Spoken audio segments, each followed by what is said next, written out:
salaamaaleykum mbokki Sénégal 2012 yàggul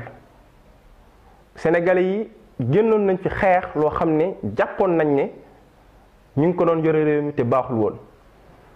ñenn ñi ñàkk ci seen bakkan ñenn ci am ci ay gaañu gaañu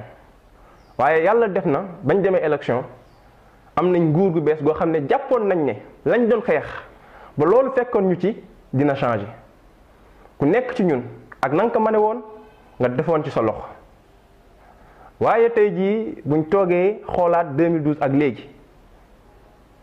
jàpp naa ne ci lu wér la taxoon ñu daan xeex tey jii amuñu ko lépp loo xam ne metti woon nañ ñu taxawoon di ko xeex tey jii ñoo ngi koy dund ca nam gën a bone li nga xam ne moo daan tax sénégalais génn ci bitti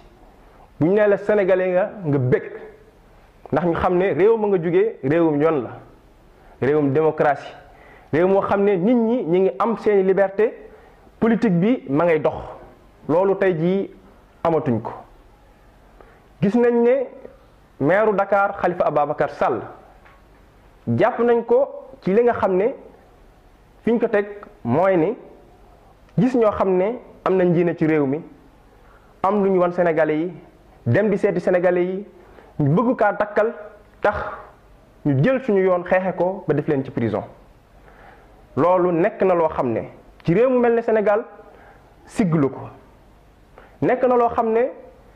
ci réew mu mel ne Sénégal dellu ginnaaw buñ mësta xalaat la Khalifa Ababacar Sall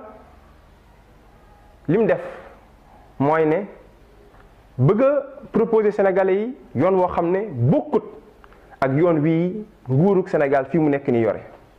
Khalifa Ababacar Sall lii di tooñam mooy ne gis ñoo xam ne nañ yore réew mi rafetlu wuñ ko bu bëgg a dem ci ay mbokki sénégalais wax ak ñoom ñe leen lii fi nekk tey jii ñoo war a mën a jug xool nuñ ko fi dindee teg fi leneen loolu mu nekkoon lu waroon a commencé ci élection législative yii ñu jëmoon ñu gis noonu muy doxee tax ñu tey jii ñu jël yoonu faagaagal ko kon nag dafa jot waa Sénégal ñun ñi bëgg suñu réew ñu jug xool ñu xeexee li nga xam ne mi ngi am ci réew mi te jëmalewu ko fu baax may woo ñu bëgg Sénégal sama mag yi sama rakk yi yéen mbokki Sénégal ñu jug bind ci liste électorale yi bind suñu waajur yi bind suñ mag yi bind suñ rakk yi bind sax ñi nga xam ne xamuñu leen te suñu dëkkuwaay sorentewul ndaxte li ju war lenn rek la ñu xool noo xam ne dinañ mën a voter ci élection législative yi ñu jëm te ngir ñu mën a voter foog ñu bind fii ak 23 avril bii ñu jëm li nga xam ne moo ñu boole ci réew mi muy suñu xeexukaay muy suñu ngànnaay bi nga xam ne suñu réew moo ñu ko may suñu yoon may ñu ko mooy suñu carte électeur moo tax luñ mën a def ngir bindu am suñu carte électeur yëkkati suñu baat ci réew mi war nañ kaa mën a def ba ci sax ñi nga xam ne waa nguur gi ñi ngi koy am pour yóbbu seeni nit ñu bindu ci buñ ci mënee dugg nañ ci jugg dem bindu ci ndax am suñu carte rek moo ñu ñor pour mën a voter may woo waa opposition bi ñu booloo doon benn ci élection législative yi ñu jëm di ànd ci lii professeur Babacar Gaye wax mooy ni ñu jiital Khalifa Ababacar Sall def ko tête de liste ci élection yi ñu jëm ndaxte législative 2017 yu ñu jëm dafa am solo lool ci présidentielle yu war a am 2019 opposition am ndam 2017 mooy tax lii ñu bëgg muy changer nguur gi fi nekk ngir Sénégal mën a jëm kanam ñu mën kaa amal 2019 li ñuy woote nag nekkul bàyyi sa bopp jàpp keneen nekkul fàtte sa parti jàpp parti keneen li ñuy woote mooy ak booloo nga xam ne moom rek moo mën a tax ñu mën a am ndam ci lii ñu jëm dañoo soxla boole suñu doole ndaxte ñoo bokk noonu ndax kii noonu mooy kii nga xam ne Sénégal gi nga ko jox tegu ko ci yoon bu baax te yoon wi mu koy teg mën naa nasaxal suñu réew lim liggéeyoon ci lu baax. Mes chers compatriotes, sœurs et frères sénégalais, en 2012, des Sénégalais de toutes conditions sociales et de tout âge se sont battus pour une alternance dans l'espoir de voir une nouvelle république où les manquements constatés alors laisseraient place à une démocratie renforcée et à un régime responsable. Aujourd'hui, nous pouvons sans doute, sans aucun doute, affirmer que notre espoir s'est envolé comme les acquis démocratiques que nous avions alors. Ce qui faisait notre prestige auprès de nos frères africains, à savoir la maturité de notre démocratie, a laissé place à une autocratie abusive qui essaie de museler toute opposition, ce qui revient même à étouffer l'essence de la démocratie. Nous avons assisté récemment à la détention arbitraire du maire de Dakar, Khalifa Ababacar Sall, dont le seul tort, parce que c'est un tort dans ce pays, est de vouloir s'opposer à un régime dont les pratiques sont contraires aux espoirs que les Sénégalais avaient placés en lui.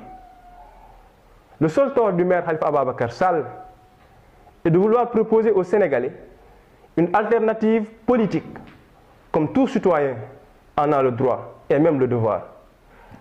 Le seul tort de Khalifa Ababacar Sall est de vouloir prendre ses distances avec un syndicat d'intérêt qui dirige notre pays et dont les pratiques, si nous n'y mettons fin, risquent d'enfoncer des générations et des générations de Sénégalais. Il revient alors aux patriotes sénégalais de prendre leurs dispositions pour faire face à ce régime et mettre notre pays sur la bonne voie qu'il peine à retrouver. Je demande à mes compatriotes d'aller s'inscrire sur les listes électorales, de faire inscrire leurs amis, leurs camarades, leurs parents et même les inconnus qui sont dans notre environnement. Parce qu'au final, notre arme la plus responsable et la plus légitime reste notre carte d'électeur. Utilisons même les facilités que le régime en place offre à ses partisans afin de pouvoir nous inscrire. La finalité étant de disposer d'une carte pour pouvoir exprimer notre volonté au soir des législatives et des présidentielles. Je lance un dernier appel à l'opposition qui doit également faire preuve de responsabilité et de maturité. Le pouvoir compte sur la division de l'opposition pour se sauver. Alors, mettons les égos de côté et constituons une liste commune pour ces élections législatives qui sont déterminantes pour l'étape de 2019. Je demande à l'opposition de faire de Khalifa Ababacar Sall la tête de liste pour ces élections législatives. Nous ne sommes pas dans une logique de soutien, ni de rangement, ou même de renoncement d'un leader ou d'un parti au profit d'un autre. Nous sommes dans une dynamique d'unité et de solidarité gagnante. Ces élections législatives de 2017 doivent sonner le début d'un changement à la tête de notre pays. Et en 2019, tous les leaders et tous les partis pourraient alors avoir leur candidat et briguer le suffrage des Sénégalais seuls souverains.